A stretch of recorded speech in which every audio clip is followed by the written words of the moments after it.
They say stars are forever, but what if they aren't?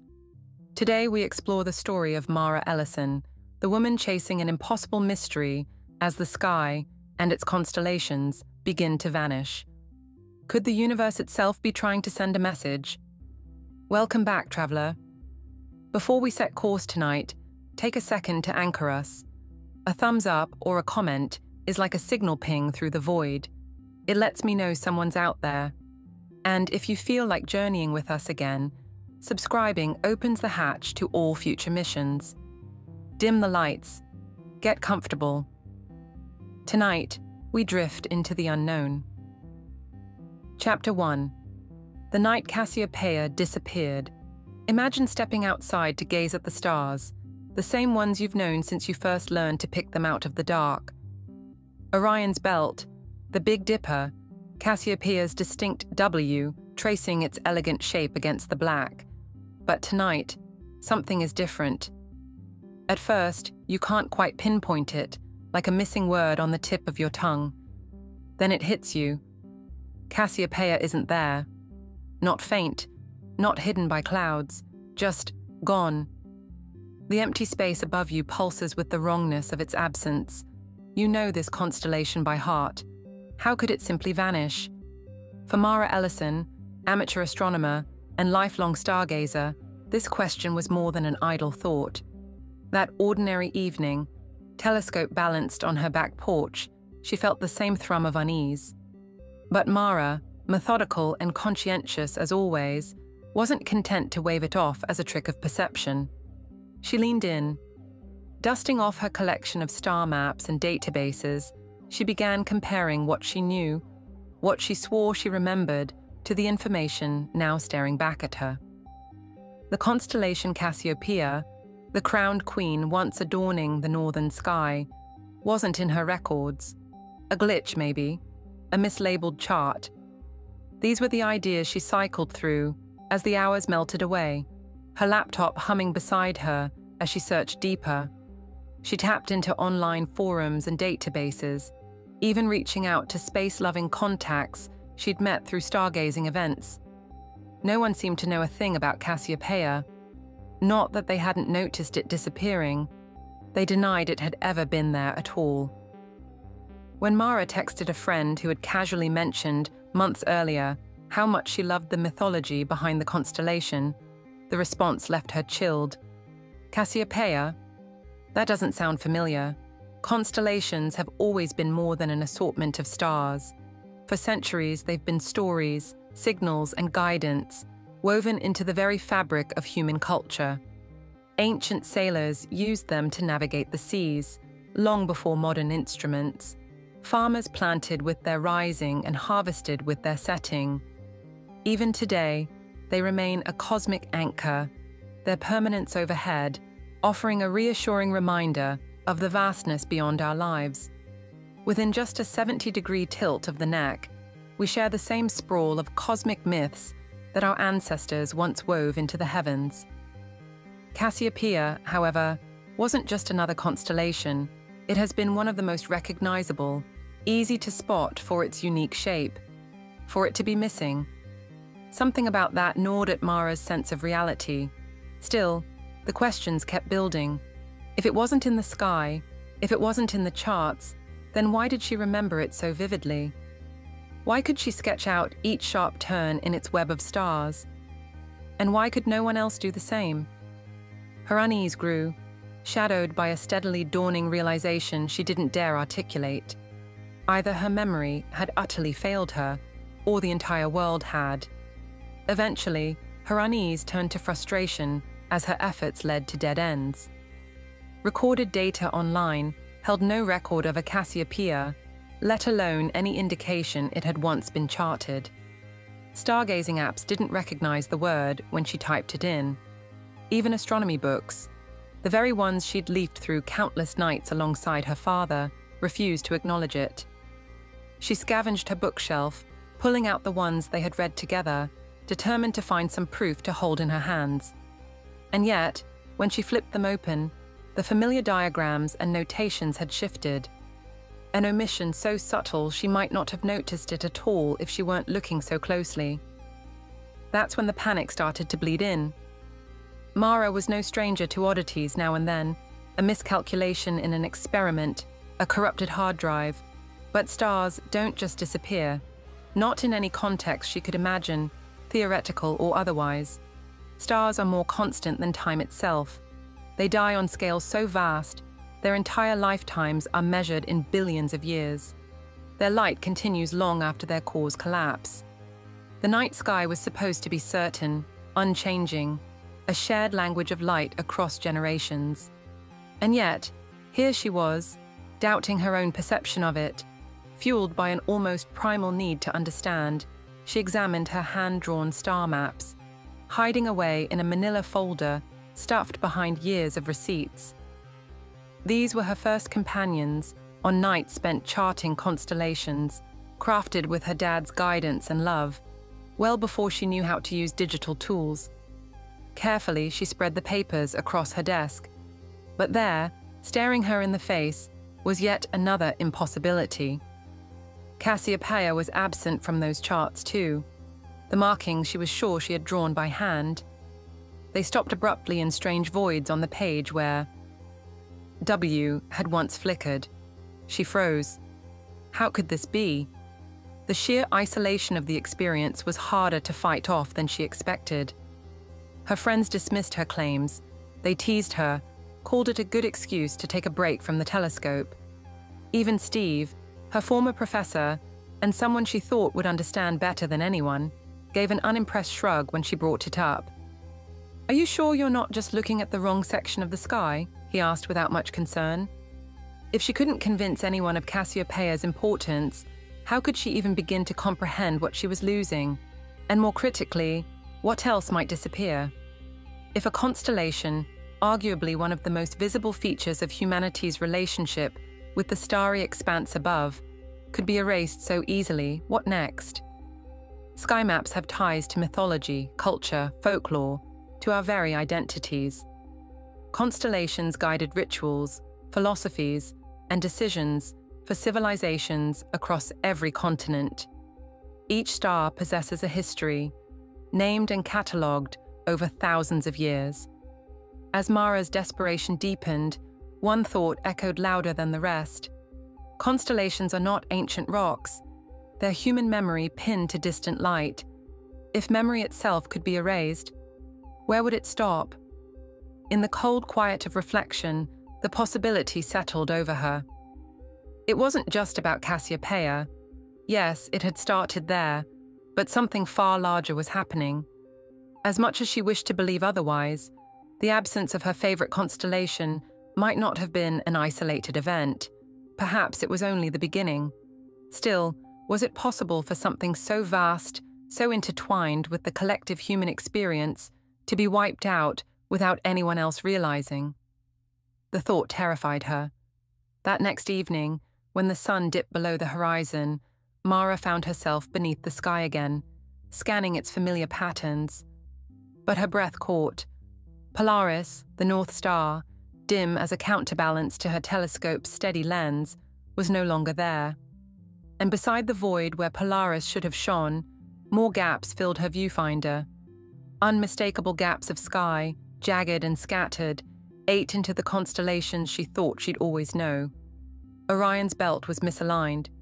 Ursa Major seemed thinner, wrong. Even if the shapes weren't truly gone, there were holes she couldn't reconcile, places her mind knew, consciously or not, should not be empty. Chapter 2. The sky is falling, but only for Mara. What would you do if the universe stopped making sense, not with a bang, but with a quiet, methodical rewriting of reality? For Mara Ellison, that question wasn't hypothetical. Every night brought a new disturbance in the sky, and every day reinforced a terrifying truth. She was the only one who noticed. Constellations she'd studied all her life were vanishing, leaving the heavens fractured and wrong, yet no one else seemed to care. Not just care. No one else remembered that those stars had ever been there. Polaris gone. Orion ripped apart. Slowly, the patterns that had once felt eternal slipped from existence, leaving Mara on an island where the familiar became unrecognizable. She tried to reach out, first to friends who indulged her love of astronomy, then to colleagues and mentors who shared her fascination with the night sky. "Could you just double-check?" she'd ask, sending frantic texts or cornering them in awkward calls. "Polaris isn't in the sky anymore. You can't miss it. Did you look?" These conversations never went the way she hoped. Most simply shrugged or chalked it up to her overthinking. A few politely suggested it might just be stress, and some, like Steve, her former professor, tried to steer her back to more grounded explanations. "Mara, stars don't just disappear. That's not how this works. Maybe you're tired. Maybe it's bad data, but that's not possible. Bad data? Maybe." She wanted to believe that, even when her pulse quickened in disbelief. But how do you explain the silence in records that shouldn't change? The missing entries, the faint outlines of stars she swore were printed in old books, but weren't anymore. Because once Mara started digging deeper, it wasn't just the sky she couldn't trust. Everything tied to the stars, the physical records, the digital files, seemed to rebel against her memory. Star charting apps returned blank patches of space where Cassiopeia had once reigned. Historical maps stripped out once familiar constellations, like footprints erased in sand. Reeling from her growing alienation, she emailed back every amateur astronomer she'd ever crossed paths with, combing the internet for someone, anyone, willing to verify her findings. The answers trickled in: dismissive, incredulous, confused. Some people didn't even bother responding. Her personal notes didn't escape the strange, encroaching amnesia either. Several times she dug out her own early diagrams, leafing through pages where her detailed sketches of constellations should have been. There were gaps, literal gaps, places where the lines stopped cold, as though the stars they marked had suddenly been erased from her memory, even as she clung stubbornly to the truth. She ran her fingers over faint imprints of pencil marks that no longer seemed connected to any physical location or celestial body. They gave her shivers. Was she going crazy? That thought clung to her some nights like static on a sweater, clingy, persistent, and impossible to shake off. The longer this went on, the more Mara felt trapped in her own head. How do you prove something existed if no one else remembers it? More importantly, how do you stop it from continuing to vanish? She used to ground herself in science, logic, data, observable truths. That discipline had been her bedrock since she was a kid, 5 years old and always looking up. But now, it felt like grasping at smoke, as though all the rules she'd learned could no longer reliably explain her unraveling reality. It wasn't just the facts she couldn't trust anymore. It was the people around her. When her best friend called to say she was worried, Mara finally snapped. "I know what I'm seeing. I'm not making this up," she shouted one evening, slamming her laptop shut with shaking hands. She hated the way her voice cracked at the end there, not commanding but pleading. The caller hesitated on the other end of the line, a hesitation that said louder than words, "I don't believe you." Mara hung up first. She couldn't bring herself to sit through another conversation like that.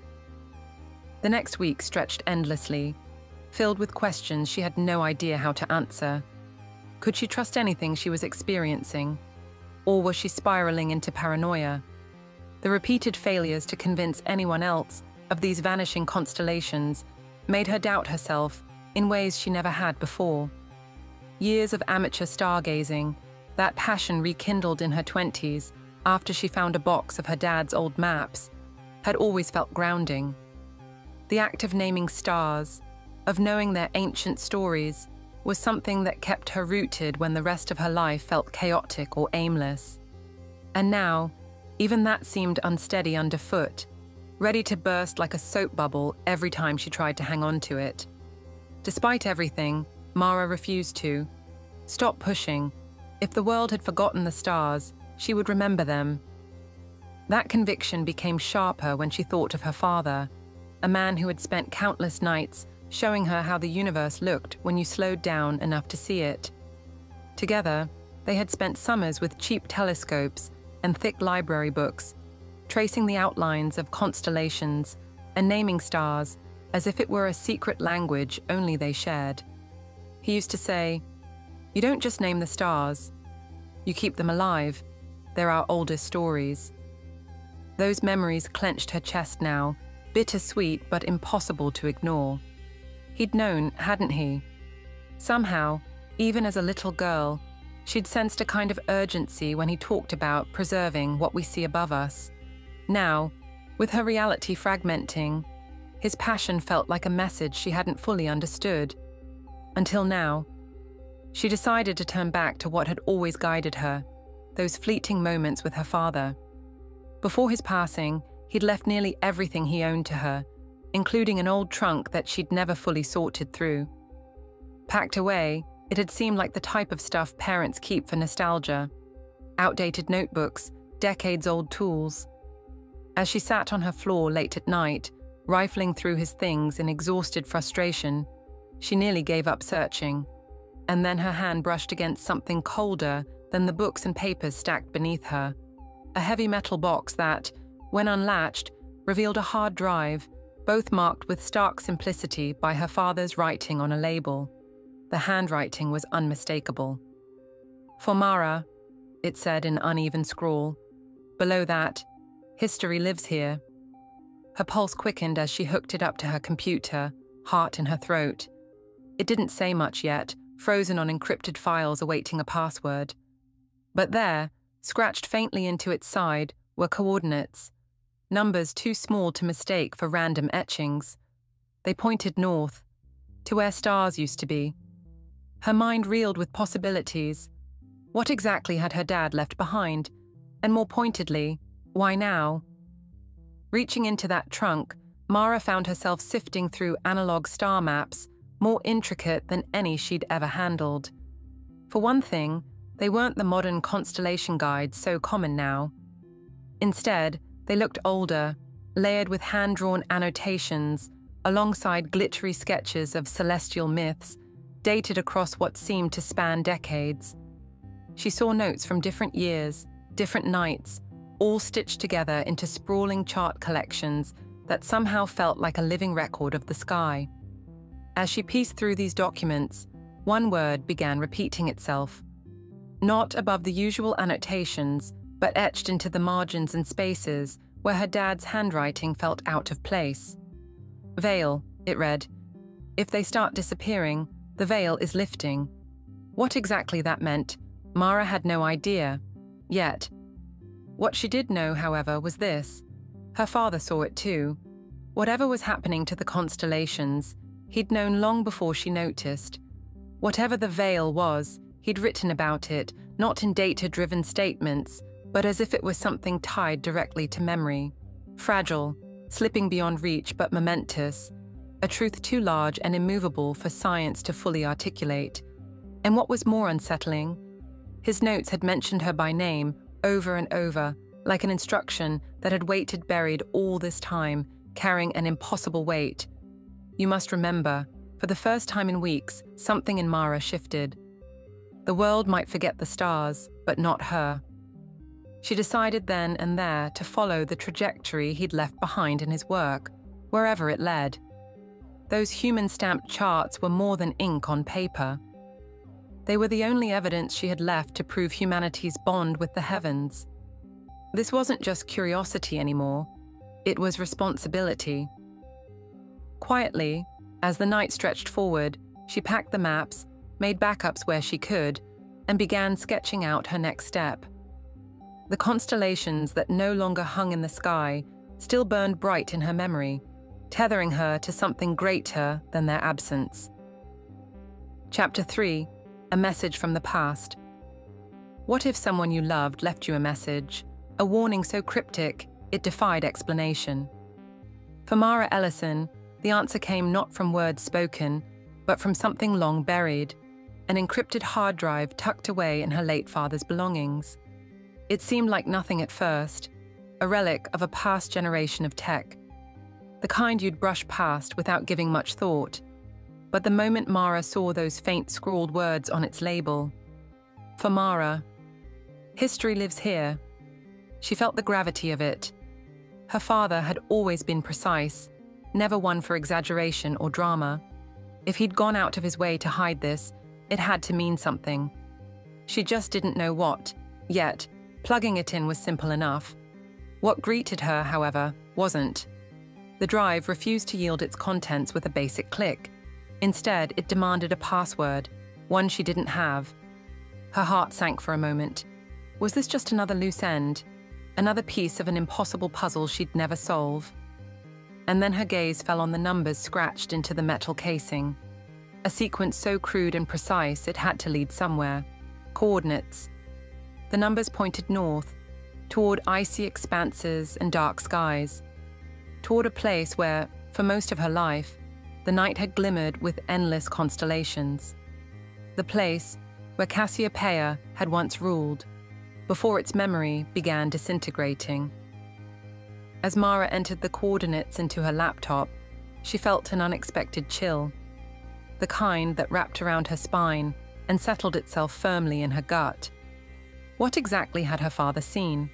What was he trying to protect? Perhaps most unsettling to her was the other message scratched faintly in the margins of some old star charts she'd found in his trunk. If they start disappearing, the veil is lifting. And you must remember, Mara, it's always been you. To say the words unsettled her would be an understatement. They weren't just cryptic, they felt personal. She had grown up idolizing her dad's passion for astronomy. He had been her guide in the sky, teaching her not just about constellations, but about the importance of preserving the stories they carried.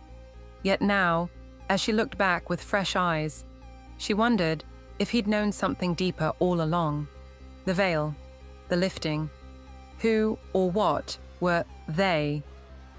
The questions repeated themselves endlessly, like moths fluttering against a lit bulb in the corner of her mind. The answers, however, seemed out of reach until she unlocked the drive. It took trial and error, attempts at passwords rooted in family birthdays and inside jokes.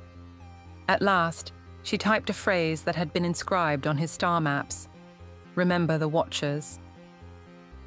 After a moment's pause, the drive flickered awake. Its digital archives, decades old but meticulously organized. It contained analog star maps, hand-drawn with breathtaking precision, each star annotated and tied to personal notes. There were logs, too, documenting years of careful observations. And nestled within it all was something far more haunting: her father's recorded voice. "Mara," his familiar tone began, sending a pang through her chest. It wasn't quite him, not in the laughing, live warmth she remembered, but his cadence was unmistakable. "If you're listening to this, things have already begun.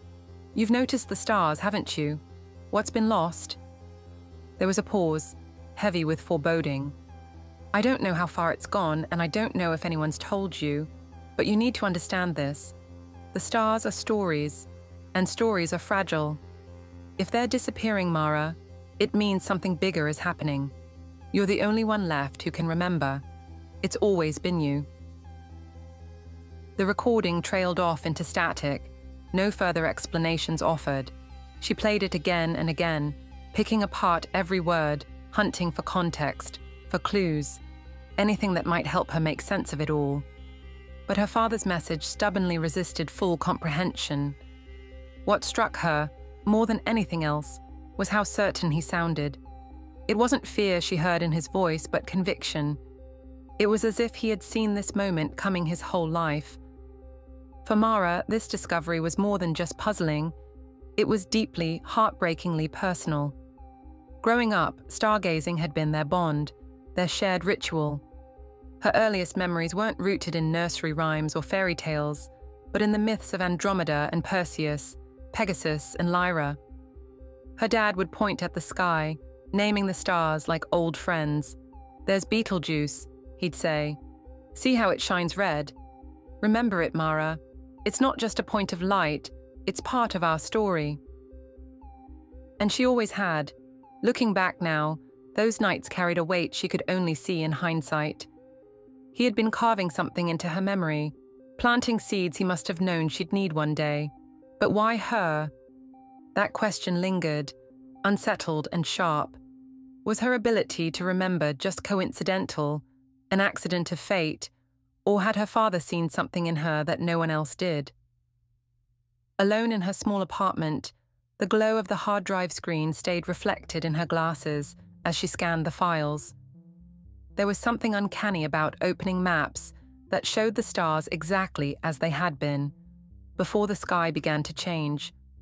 Papers jammed with forgotten constellations, annotated in the careful, loving handwriting she immediately recognized. The brilliance of Vega, the gentle arc of Polaris. Here, on the maps created so long ago, they endured. But outside, in the ever-darkening sky, they had been erased.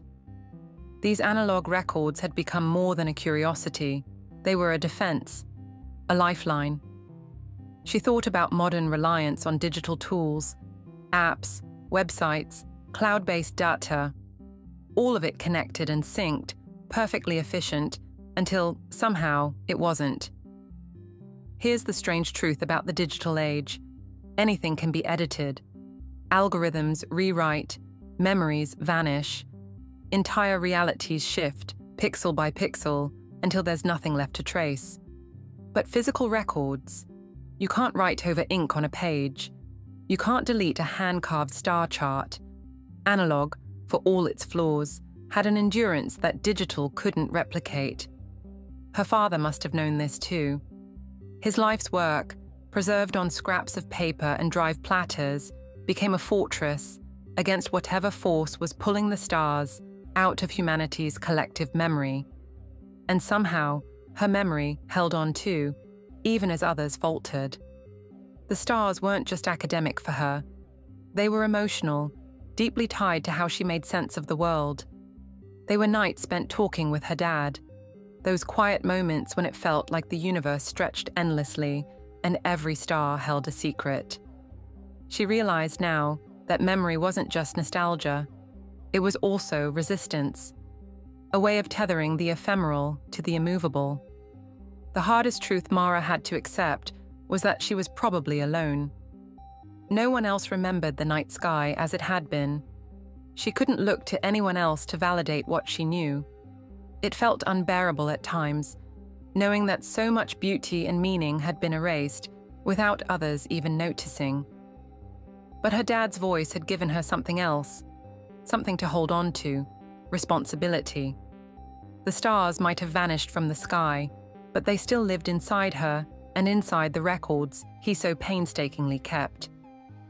The only way they'd truly disappear was if she gave up on them too.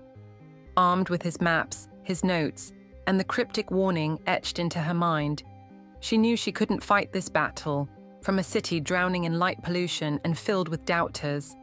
She needed space to think, to work, to remember without distraction. There was only one place that made sense: the cabin. It had been in her family for years, a tiny home tucked into the shadow of deep, sprawling woods. The kind of place where night seemed thick enough to touch, and every star, no matter how faint, burned bright against the backdrop of uninterrupted black. Mara had spent countless childhood summers there, lying on its creaky roof with her father, wrapped in blankets as they traced their fingers along the heavens. If anywhere could help her piece this mystery together, it was that cabin. Leaving wasn't easy. The thought of retreating felt like an admission that the rest of the world couldn't join her. But what choice did she have? Clutching her father's maps and hard drive, she folded them gently into her backpack, careful not to smudge the ink or damage the precious files. Before shutting the door to her apartment, she glanced up at the twilight sky, hoping to see even one last familiar light, but it was already fading. Chapter 4. The Last Stargazer. At the edge of the woods, Mara stood facing her family's old cabin, its silhouette dark against the deepening sky. It had been years since she'd last visited, but nothing had changed. The wooden slats of the walls still sagged slightly, the windows still wore streaks of old rain, and the tin roof still caught the last bits of light at sunset. This was the place where she'd first fallen in love with the stars. Now it felt like a strange pocket of time, cradling memories of a world that no longer existed, a world with a sky full of constellations. She carried her father's maps, the hard drive, and a notebook filled with fragments of her own designs and recollections. It wasn't much, but it was all she had left to fight against what was happening. Inside, the cabin was quieter than she remembered. The creak of floorboards echoed underfoot, and her breath seemed louder than it should. Dust coated every surface, and the air smelled faintly of wood smoke and damp books. Mara worked quickly to create her new base of operations. She cleared off the dining table, which still bore scratches from their old telescope stand, and organized her tools. Pencils sharpened to fine points, stacks of blank paper, a box of unused journal notebooks, her portable battery packs. She placed her dad's maps carefully in the center, smoothing out their well-worn edges. The paths of so many constellations, long erased from the digital world, were still alive in these sketches. And now, they needed to stay alive in ways that even paper and ink couldn't guarantee. Mara began chronicling the stars manually in every way she could think of. She didn't trust technology anymore. Not her laptop, not her phone, not even her storage drives. They were too easy to erase, too easy to overwrite, as if the same force wiping the constellations from the night sky could creep its way into anything connected to it. So, she turned to more physical methods. She filled notebook after notebook with star patterns, each one drawn from the memory she clung to like a lifeline. She carved the shapes of constellations into scraps of wood she found piled in the corner of the cabin. In moments of restless frustration, she even began scratching them lightly into her skin, a reminder, visible and permanent, that they had been real. Eventually, she took it one step further. There was a box of old craft supplies tucked away in the corner, the same one her dad had used for repairs. Inside it, she found a set of needles, some ink, and a small instructional manual. Mara had never tattooed before, but that didn't stop her. If memory was fragile, if history could truly be rewritten, she needed something stronger, something that couldn't be scrubbed out by time or fading ink on paper. Her first attempt was shaky, the constellation Lyra, drawn in tiny black dots along her forearm. The pain rooted her in the moment. With each pinprick, she felt like she was anchoring her memories deeper, leaving proof of something intangible in a world unwilling to see it. Lyra was followed by Pegasus, and then Vega, the bright star that once guided sailors across the ocean. Her arms became an atlas of what the sky used to be, a living map designed not for anyone else, but for herself. She worked through the nights, barely pausing to rest. Outside, the sky changed faster than she thought possible. Every time she peered through her telescope, a new constellation was gone. Sometimes they flickered faintly before disappearing, like a dying spark, and every time they went, Mara wrote them down, carved them, inked them. Her cabin filled with these maps, the walls slowly covered with scraps of paper and rough carvings. It was a battle against time, a way of saying, "You were here. I remember you." But it wasn't just the stars disappearing, it was what they meant. The more constellations vanished, the more she noticed the ripple effect, an erasure that extended beyond the sky. Mythologies tied to those constellations began to dissolve as though they had never existed. She double-checked the old myths she had learned from her father, stories he'd passed down alongside the constellation maps. Perseus slaying Medusa. Those notes were intact, but when she searched for other sources, the details had changed. Historical records no longer mentioned the great ship Argo, whose constellation had shone proudly in the southern sky. The Native American stories of Coyote's constellations, once so beautifully preserved on cultural websites, were harder to find. Everywhere she looked, humanity's memory of the stars and the myths they carried seemed to be fraying. It wasn't just coordinates or diagrams being erased. Entire threads of human history were unraveling, one constellation at a time. At night, when the exhaustion caught up to her, these thoughts cut through the quiet like whispers she couldn't shut out. What happens to us if we forget the stars? Across the world, civilizations had charted their souls into the heavens, assigning purpose to patterns and creating meaning from light. The Greeks, the Chinese, the Egyptians, so many cultures had used the stars to explain themselves to the universe. Erasing them wasn't just wiping out something beautiful, it was disconnecting humanity from a collective past. Without the sky, we lose the stories that shaped us. Some nights, staring into the void overhead, Mara wanted to scream. It felt impossible to keep up with the erasure. No matter how fast she worked, more stars slipped away, and the memories tied to them faded. She began to write frantically in her journals, detailing every story her father had ever told her about the stars, even the ones she'd thought she had forgotten. She didn't know if it would make a difference. All she knew was that someone had to remember, but deep down, a creeping hopelessness threatened her resolve. Her lonely efforts began to feel inadequate. The scope of what she was up against, it wasn't something she could fully grasp, let alone fight. This wasn't a faulty hard drive or a glitch in records.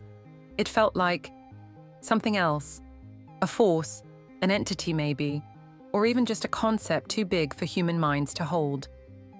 The analogy she kept coming back to was a veil, just like her father had described, something you couldn't see, but something that shifted and rewrote reality piece by piece. Not out of malice, but as if humanity was being gently, almost indifferently, severed from the cosmos. It was beyond her understanding, a phenomenon that lived somewhere between science and the unknowable. One night, just as this despair seemed at its peak, a faint sound broke through the stillness, the hiss and crackle of static. The shortwave radio she'd brought to the cabin wasn't a tool she relied on often.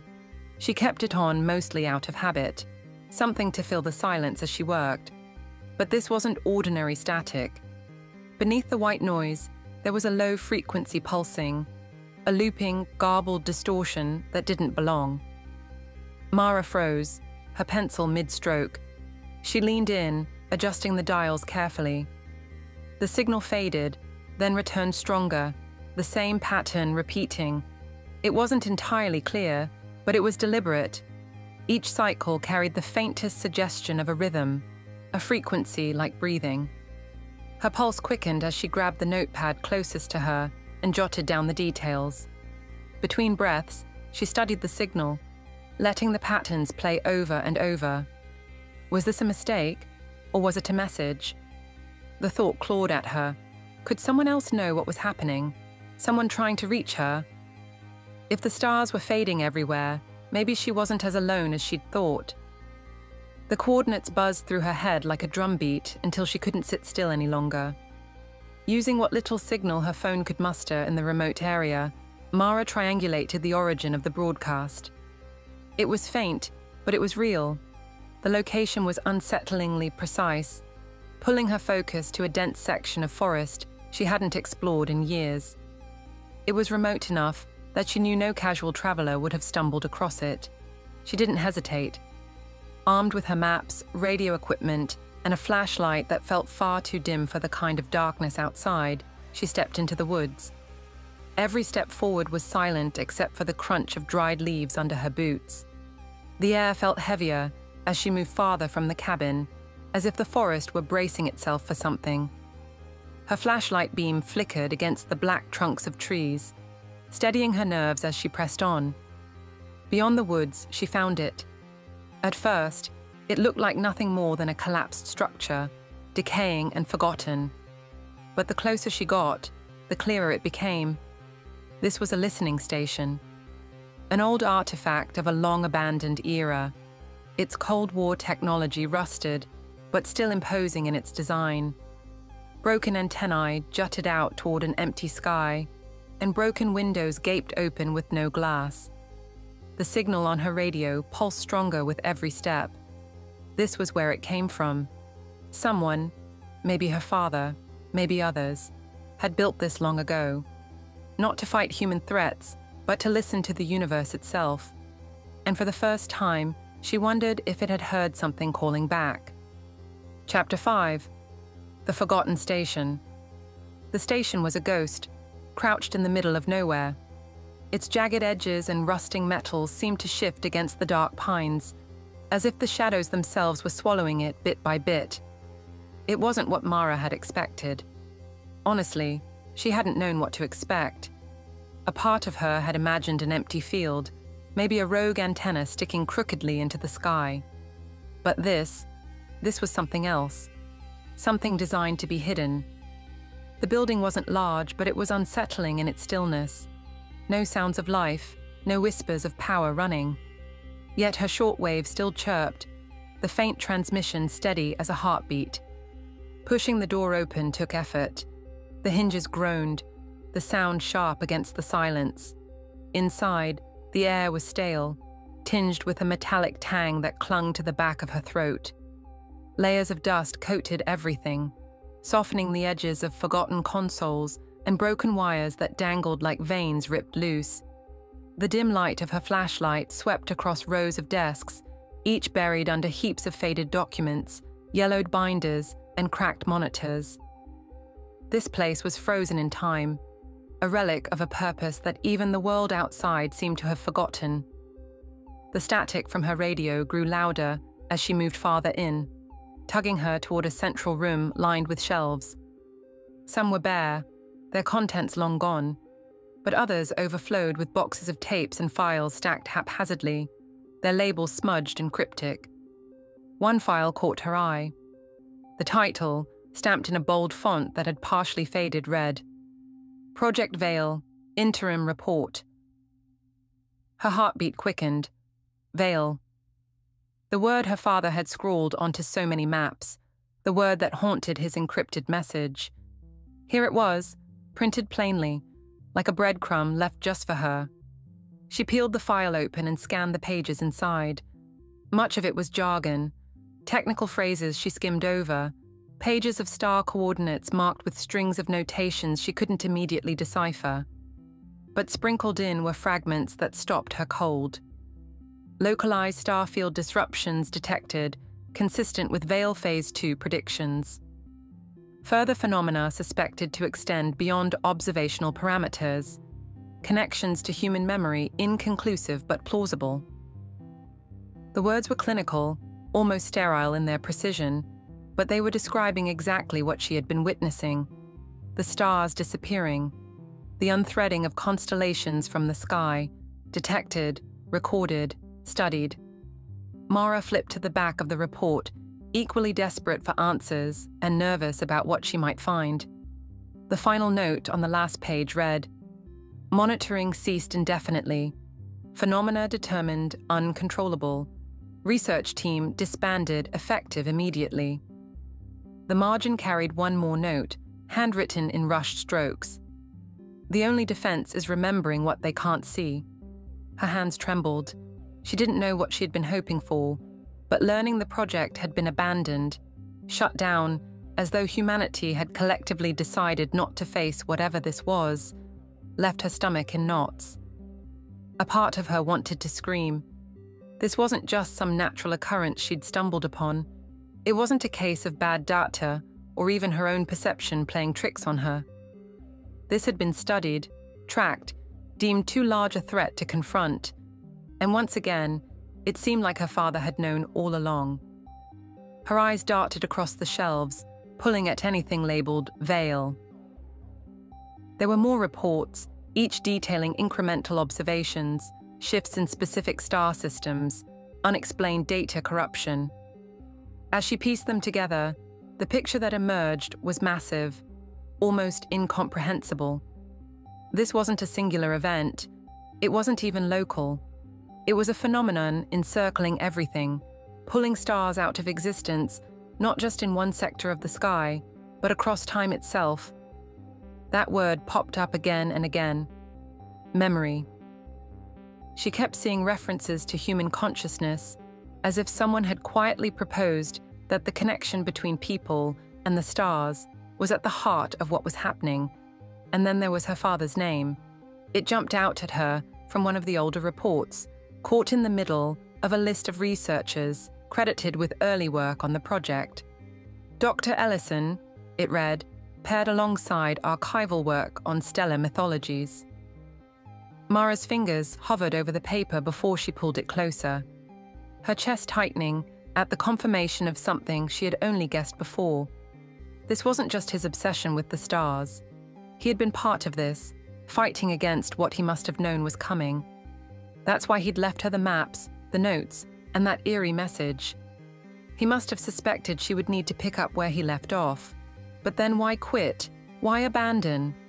All this work, leaving stars to vanish and humanity to drift further from the cosmos. She scanned the documents for clues, pulling keywords and skimming passages, until one phrase stopped her cold.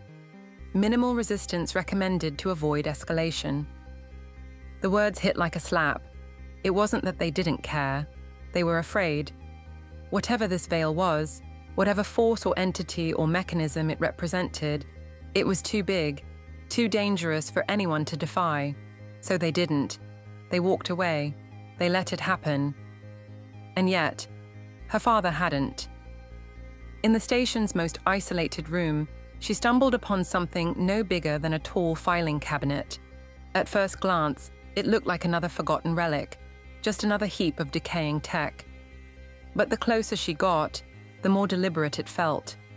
Its compact design stood apart from the bulkier, outdated equipment crowding the rest of the station. And though its surface was worn, its key elements, the control panel, the small hatch leading into its core, had been maintained, if only barely. She squatted beside it, brushing away a layer of dust to reveal faint etchings on its surface. Numbers, coordinates, and a name she couldn't mistake. Ellison. Her father's name stared back at her, engraved into the metal, as though it belonged there just as much as the device itself. She flipped open the hatch to inspect the interior. Inside was a tangle of wires and crystalline components, glinting faintly under the beam of her flashlight. It felt alive somehow, as if it were waiting to be switched on. Where the other equipment around the station had long since failed, this transmitter, whatever it was, remained dormant but intact. The documents she'd read began clicking into place in her mind. This wasn't just a piece of old tech. It was something her father had contributed to, a prototype, a failsafe. She couldn't say for sure, but the placement and the care it clearly received suggested it was important. Her fingers hesitated over the panel as a thought struck her. What if this device, this forgotten invention, was never meant to simply monitor the veil? What if it was supposed to push back against it, to strengthen the connections being severed? The idea filled her with cautious hope. While the rest of the station had been left to rot, this one thing had been preserved, waiting for someone who knew how to finish what her father and his team had once started. The question was, could she figure it out? She knew this wouldn't be simple. The transmitter wasn't something she could just plug in and power up. It was old, delicate, and tied to systems she couldn't fully understand. Not without more time and more knowledge. But she had his maps, his warnings, and the understanding that memory itself was key to fighting the veil. If the transmitter could bridge those memories to the stars, maybe, just maybe, the fight wasn't over yet. The transmitter became her focus. Mara stayed in the station for hours that night, studying its components, translating any schematics she could find among the scattered files. She scrawled notes on the walls and filled entire notebooks with her father's words, cross-referenced against the technical details left behind. It wasn't pretty, and it wasn't guaranteed, but for the first time since the stars began fading, Mara felt like there was a chance to fight back. If this worked, if she could restore even fragments of what had been lost, it would mean something. Against the immensity of the veil, it might not seem like much. But humanity wasn't built on grand miracles. It was built on small acts of persistence, on people who refused to forget. As the night stretched on, the old station grew colder, the hum of the radio the only sound beside her own breathing. Outside, the sky was almost entirely blank now, save for the faint dying embers of a few stars clinging to visibility. The veil's grip, whatever it was, seemed unrelenting, but inside, bent over that transmitter, Mara worked with steady hands and a determination as solid as the constellations she once knew. She didn't know what came next, but she knew this. She had one last tool, and she wasn't leaving this fight unfinished. Chapter 6. Broadcasting the Stars. Mara stood over the quantum transmitter, her father's maps and notes carefully laid out beside her. The room was cold, the kind of chill that presses into your fingertips and makes everything feel more fragile. This was the culmination of everything she had discovered, everything she had fought to preserve. It hadn't seemed possible just weeks earlier, stars vanishing, erased from memory as if they had never existed. All she had now were her recollections, the intricate maps left to her by her father, and the transmitter humming faintly before her, brimming with potential energy. It wasn't just a machine anymore. It was her only hope. The transmitter's purpose was clear now. Her father's notes, though fragmented, pointed toward an idea he must have shared with the original team stationed here. When preservation within Earth's reach becomes impossible, send it beyond. This wasn't about fighting the veil or restoring the stars. Whatever this phenomenon was, it felt far beyond her ability to stop. Instead, it was about what came after, what could still survive. Her father's warning echoed in her mind. Remember the stories. They're more than light, they're who we are. If that was true, then this act wasn't just about broadcasting coordinates or names. It was about encoding memory itself, firing it off into the void, ensuring that humanity's connection to the stars wouldn't die along with the constellations. Everything she'd done so far had led to this moment. The maps she'd drawn, the stars she'd tattooed into her skin, the myths and names she obsessed over, all of it was now consolidated into the transmission files she'd been building since arriving at the station. She had recreated what had been lost from memory and fragments. The sweeping lines of Ursa Major, the simple brilliance of Polaris, the quiet grace of Andromeda. Every constellation she could remember had found a place in her transmission, along with the myths tied to them. These weren't just stars. They were stories of gods, heroes, lovers, travelers. They were humanity's reflections in the heavens. As she looked over her notes one last time, her grip tightened on the edges of the paper. This was it, her final chance to hold on. Setting up the transmission was meticulous work, more trial and error than certainty. The transmitter wasn't some modern piece of technology with a sleek interface. This was old and intricate, built in a time when things were heavier, less automated. Wires frayed at the tips, inputs resisted her attempts to slot them in correctly, and every flick of a switch brought uncertainty. Even the transmitter's functionality wasn't something she could fully guarantee. It had remained dormant for decades. The fact that it powered on at all had felt like a small miracle, but producing a signal strong enough to carry her data into the universe? That was different. Still, Mara worked methodically. She pressed each button with careful precision, following the instructions left in the scrawled notes of her father and whoever else had worked on this device. Her hands moved between faded diagrams and the clunky controls, cross-referencing the symbols etched into the panels with the records she'd found buried in the station.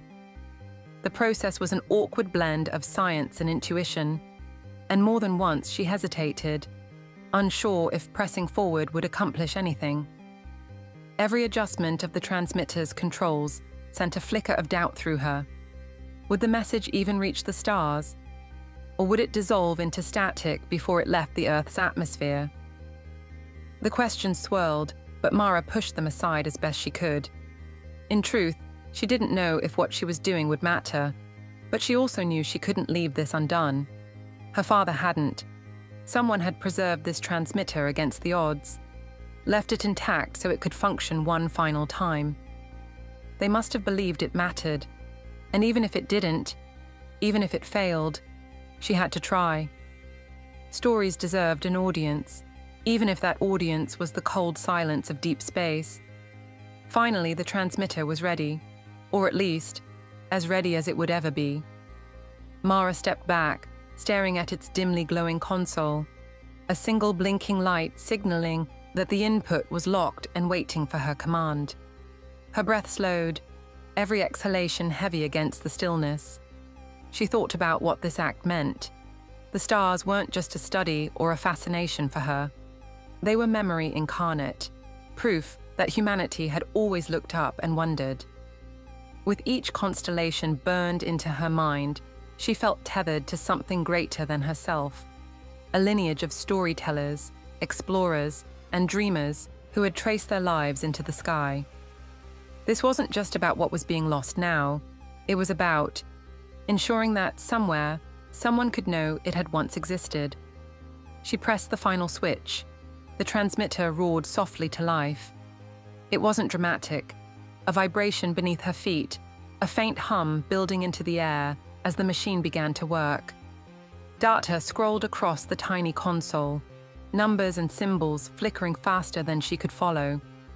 Her heart thudded against her ribs as she watched the process unfold, her hands tightening over the edges of the worn table.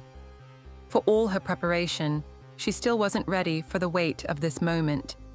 The files, the diagrams, the myths, every painstaking effort she'd made to preserve the constellations were being encoded into the transmission, compressed into a signal that pulsed outward, stretching toward the heavens. She imagined it traveling, breaking free from Earth's grasp, passing through the thin veil of atmosphere and into space. In her mind, she followed it as it escaped gravity's hold, spreading ever outward. The images, the words, the memories, they all became light now, small bursts of energy racing into the unknown. Maybe one day, some distant world beyond hers would detect her pulse of humanity, encoded in photons and radio waves. Maybe it wouldn't. Either way, it was out there now, no longer trapped by the limits of Earth.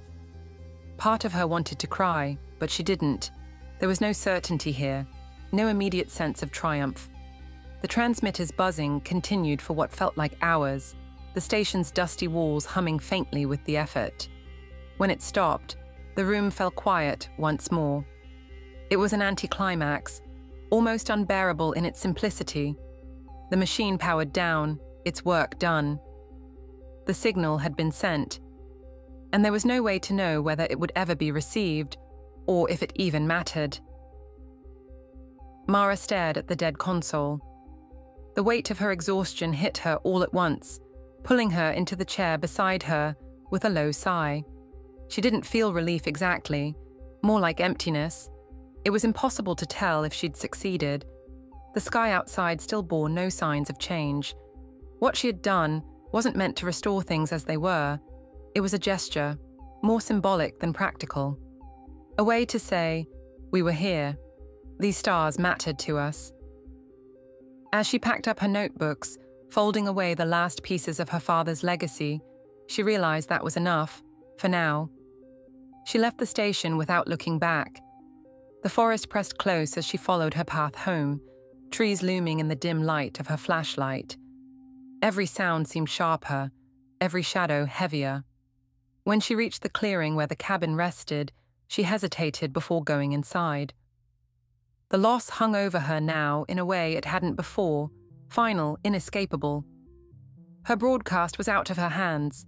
Whatever came next, it wouldn't involve her. For a moment, she thought about looking up, her old habit pressing in. But then, almost against her will, her eyes lifted. She was met with a sky she didn't recognize. The stars were gone. Not just scattered or faint, completely gone. The heavens were a void, black and infinite, as if the world had been covered by a great empty dome. There was no trace of what had once been there, no faint outline of constellations she had known since childhood.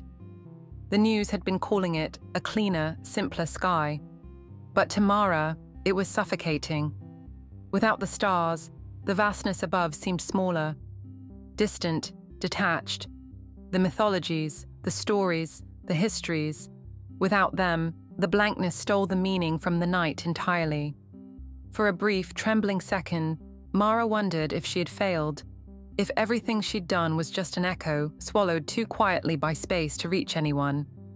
But even in that doubt, she couldn't bring herself to regret it. Somewhere in the darkness, her signal traveled. Somewhere, her maps and stories pulsed outward, carrying her quiet defiance to an unknown future. Whether or not it was ever found didn't change the fact that it existed, and that, just existing, was enough. Chapter 7. The Clean, Empty Sky. Mara sat on the front steps of the cabin, her legs pulled close to her chest, staring out at a sky that had nothing to give back. No twinkling dots, no faint curves hinting at constellations. Just a thick, disorienting expanse of black. It had been days since her broadcast, maybe weeks. It was hard to tell anymore when the nights blurred together into a kind of featureless void. The horizon framed silhouettes of trees, but above them, the heavens were blank. She used to think of the night sky as infinite, overflowing with breathtaking mystery. Now it felt suffocating, as though it had collapsed inward, flattening under its own emptiness. The news outlets had a different take. In the hours before she'd fully realized the extent of the disappearance, reports flooded her phone with headlines like, "The Cleaner Sky, How Humanity Found Freedom Above," accompanied by polished images of artificial lights glowing over cityscapes. The tone was celebratory. Anchors smiled as they explained how the absence of stars meant less light pollution to worry about, less clutter overhead. One segment called it a symbolic stripping away of complexity. Another declared it an opportunity for humanity to focus inward. A high-profile astronomer on a talk show spoke about getting used to a simpler night, as though this was the natural conclusion of gazing upward. They didn't question what had happened or why.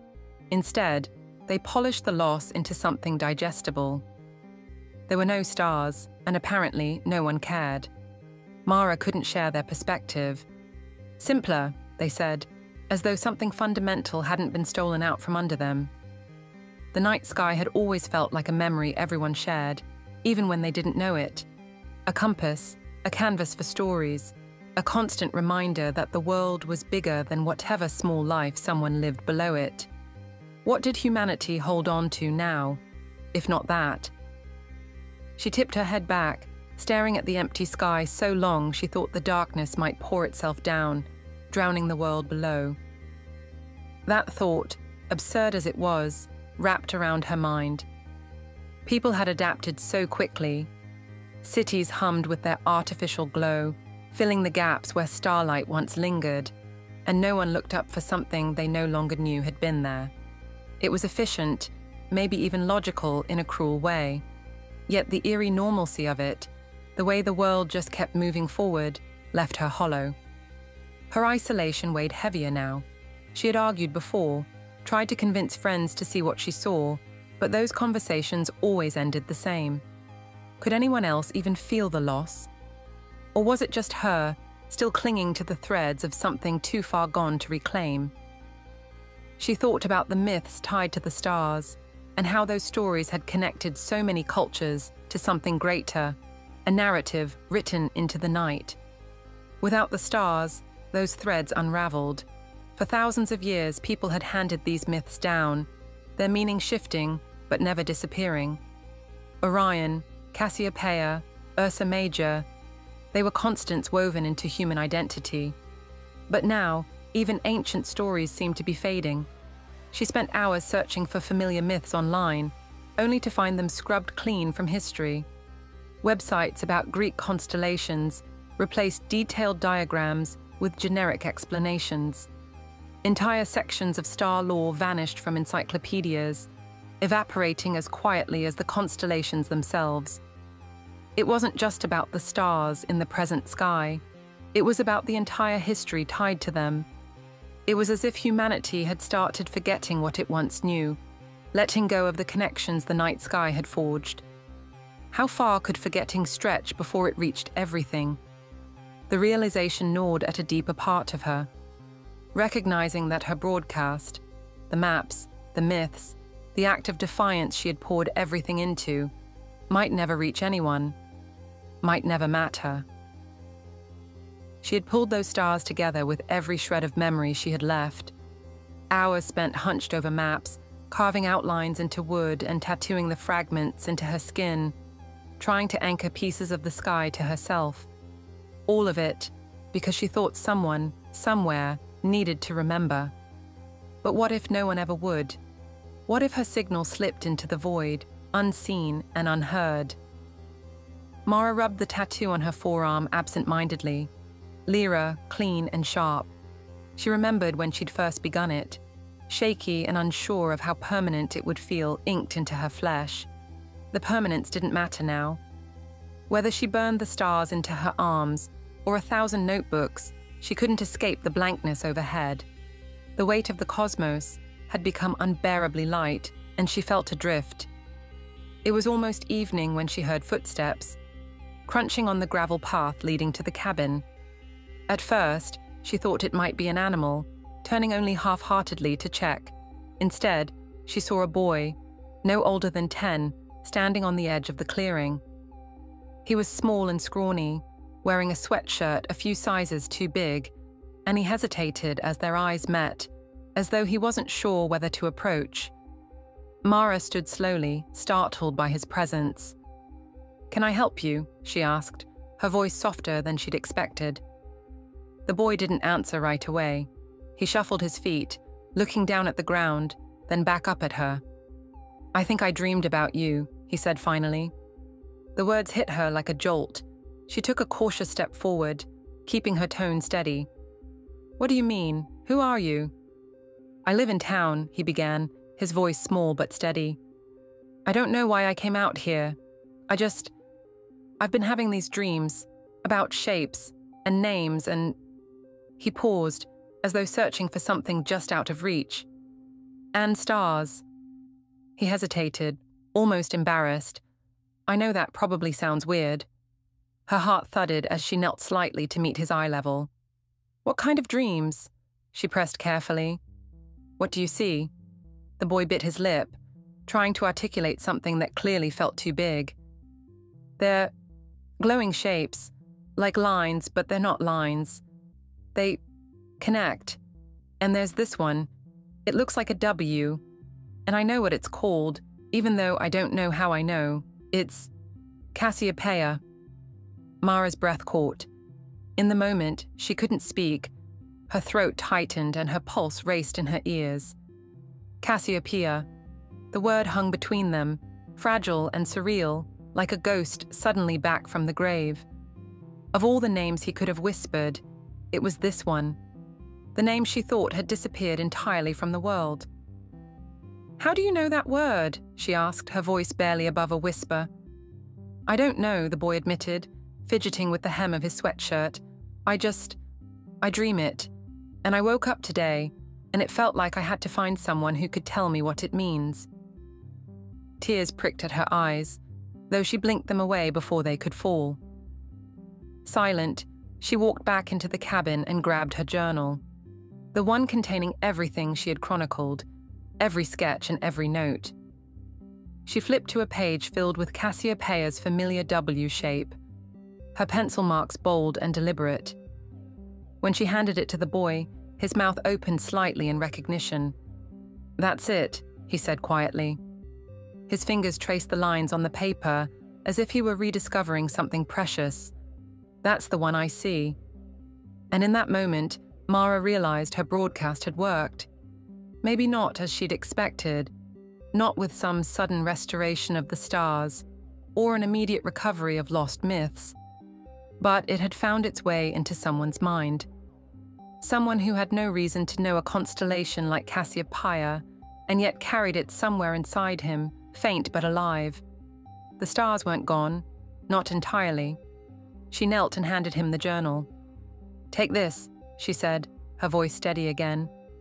"It's everything I remembered about the stars, the stories, the maps, everything." He looked up at her, confused but curious. "Why me?" "Because you dreamed them," she replied, "and because it means you'll remember." The boy hugged the book to his chest as if it were something sacred. They exchanged no further words as he turned and walked back down the gravel path, disappearing into the trees. Mara stayed where she was, staring long after he was gone, feeling something stir inside her, something close to hope. As night fell completely, she stepped off the porch, bracing herself for the blank sky she thought she'd see. But for the first time in days, it wasn't entirely empty. Just above the horizon, faint and almost imperceptible, a single light glimmered. It sat right where Orion's belt had once been, as if defying the nothingness encroaching around it. It wasn't much, just one small, stubborn refusal against the void. But it was enough to make her believe that even in erasure, something could endure. Chapter 8. The Faintest Glimmer. As the boy disappeared into the trees, Mara stood motionless on the cabin's porch, her journal no longer in her hands but safe with him. The quiet cleared a tiny space in her mind to process what had just happened, but mostly, she felt weight pressing down on her. The weight of the journal leaving her grasp, the weight of how little she knew of what her broadcast had actually accomplished. Handing it to the boy felt right, maybe even necessary, but the lingering question remained. Would it be enough? She tilted her face up toward the night sky, almost instinctively, seeking some kind of answer from the same heavens that had betrayed her so many times before. The emptiness above was nearly unbearable. The black expanse stretched endlessly, blank in a way that felt wrong down to her bones. For so much of her life, the sky had been alive, teeming with constellations so familiar they felt like old friends. The absence of those stars wasn't just a loss, it was like an amputation, leaving behind a phantom ache of something too enormous to ever return. She had spent weeks fighting for the stars, capturing their patterns, protecting their stories, all the while believing that her efforts might, if nothing else, preserve them. And yet here she stood, under the same indifferent void that had swallowed everything it touched. Her arms felt heavy by her sides, marked with the ink of constellations she could no longer see. The stars tattooed into her skin were still there, yes, but the sky she'd drawn them from had gone quiet, like a song cut off mid-melody. For a moment, she wondered if it had all been futile. The maps she'd made, the radios she scavenged, the transmitter she poured her hope into, they had been her act of defiance. But now, staring at the empty sky, it was hard to ignore the gnawing thing creeping into her chest. Doubt. She tried to push the thought away, but it whispered too loud. What if it wasn't enough? What if every bit of her effort dissolved just as easily as the stars had, each lost piece of light sinking further into obscurity? She closed her eyes, willing herself to reconnect with that fierce certainty that had driven her to keep going, keep remembering. What her father had told her, what she had learned from every star that blinked out, their meaning wasn't tied to a single night sky. The stars had always been more than light. They lived in the ways people spoke about them, passed down their legends, tied them to the patterns of their lives. That was why she had worked so hard, not just to preserve the stars themselves, but to preserve what they meant. But still, when she opened her eyes again, there was nothing. The void seemed darker than it had ever been, a suffocating emptiness that felt utterly indifferent to everything she'd done. For the first time, it hit her all at once. How alone she truly was. Before, she'd been the last person who remembered the way the sky was supposed to look. Now, even the sky itself seemed to have moved on, shrugging off its own constellations like discarded fragments of a dream. She thought of the boy, clutching the journal to his chest, his wide, curious eyes as he described shapes in the darkness, their glow lingering in his mind, his small voice saying the name Cassiopeia, as if rediscovering something lost. It didn't erase the ache inside her, not entirely, but still, it stirred something fragile, a recognition that, even amid all the doubt, he had remembered. Somehow he'd known. He had no reason to understand why those names and shapes mattered, no reason to see them at all, yet there they were, flickering in the space between a dream and reality. Her gaze drifted back to the open stretch of sky. A part of her didn't want to look anymore, didn't want to face the blankness again. Maybe it was time to stop searching for what was no longer there, to accept the silence as final, to admit that her fight was won against something too vast for her to overcome.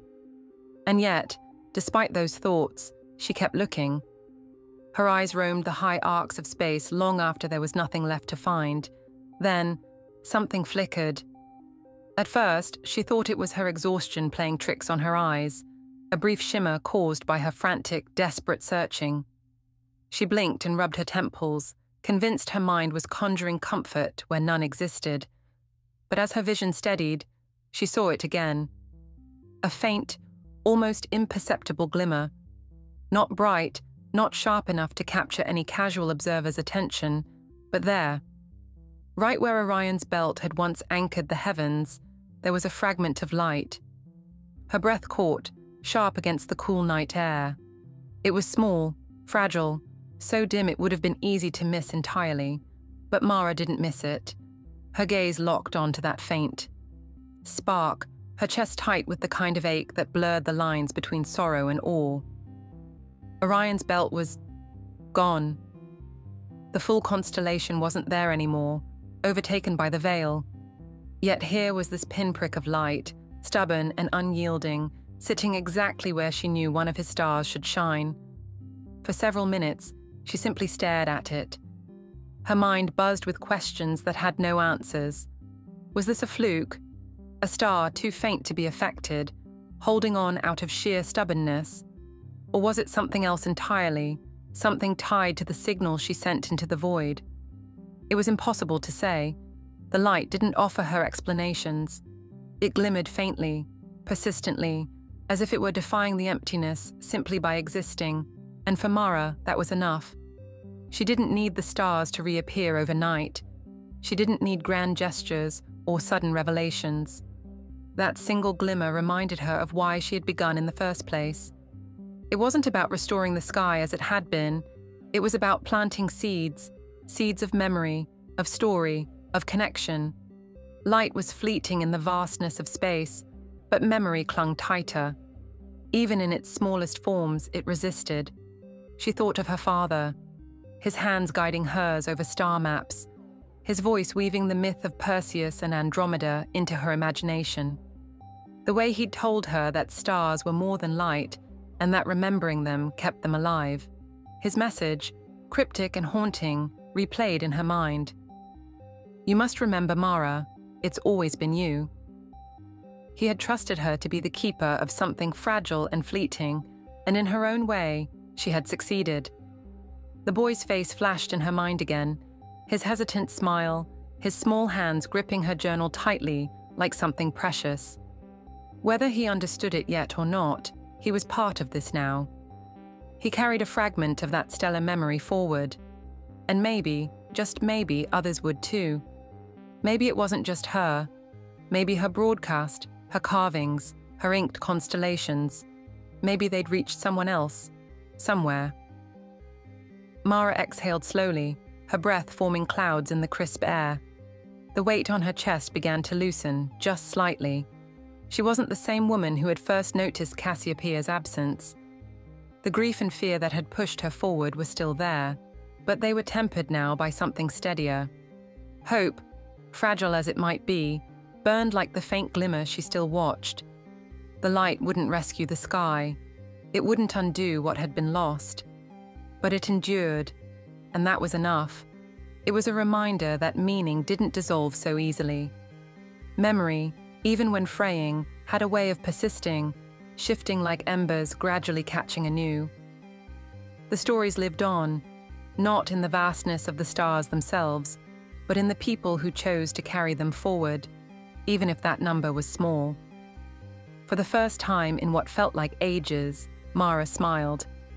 The faint shimmer above wasn't a solution, but it was still there, and so long as one light remained, so long as even one person remembered, the stars would never truly vanish. Epilogue. The stars have always been more than points of light. They are the stories we tell about who we are. Across cultures and centuries, they've connected us to something bigger. But stories, like stars, can fade if no one remembers them. Mara's journey reminds us that preservation isn't just about holding on to objects or facts, it's about keeping meaning alive. So, how will you protect the things that matter most to you? What will you carry forward? Even when everything feels fragile, one small act of memory can endure. Because as long as we remember, nothing, no matter how distant, is ever truly lost.